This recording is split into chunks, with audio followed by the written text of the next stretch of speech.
পুরুলিয়া শহরে টোটো নিয়ন্ত্রণে এবার আরও পদক্ষেপ নিতে চলেছে পুরুলিয়া পৌরসভা। পুরুলিয়া শহরে নিত্যদিন যানজট লেগে থাকে। এই যানজটের একটি অন্যতম কারণ হচ্ছে টোটো। অতিরিক্ত টোটো ছাড়াও টোটো পার্কিংয়ের সুনির্দিষ্ট কোনো ব্যবস্থা না থাকা সহ টোটো নিয়ন্ত্রণের জন্য কোনো বিধিনিষেধ না থাকায় দিন দিন যানজট বেড়েই চলেছে শহরে। এবার সেই টোটো নিয়ন্ত্রণে পদক্ষেপ নিতে চলেছে পুরুলিয়া পৌরসভার পৌর প্রশাসক তথা পুরুলিয়া সদর মহকুমা শাসক। পুরুলিয়া শহরের বিভিন্ন প্রান্তে হতে চলেছে টোটো স্ট্যান্ড। সেই সমস্ত টোটো স্ট্যান্ডে নির্দিষ্ট সংখ্যায় নির্দিষ্ট নিয়ম মেনে টোটো দাঁড়াবে। যত্রতত্র যাতে টোটো না দাঁড়ায় তার জন্যই এই পদক্ষেপ। এর ফলে শহরের যানজট অনেকটাই কমবে বলে আশাবাদী প্রশাসন ও সাধারণ নাগরিকরাও। ইতিমধ্যে এই বিষয়ে জোর প্রস্তুতি চলছে পুরুলিয়া পৌরসভায়। টোটো স্ট্যান্ডের জন্য বোর্ড তৈরি হয়েছে।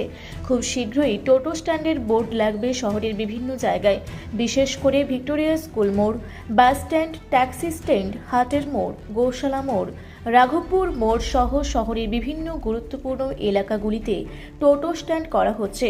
সেই নির্দিষ্ট জায়গাতেই এরপর থেকে টোটো দাঁড়াবে। পৌরসভার এই পদক্ষেপে পুরুলিয়া শহরের যানজট অনেকটাই কমবে এমনটাই আশা করছে অভিজ্ঞ মহল। তবে যানজট নিয়ন্ত্রণের ক্ষেত্রে আরও বেশ কিছু পদক্ষেপ নেওয়ার কথা চিন্তাভাবনা করছে পুরুলিয়া পৌরসভা, এমনটাই জানা যাচ্ছে সূত্র মারফত।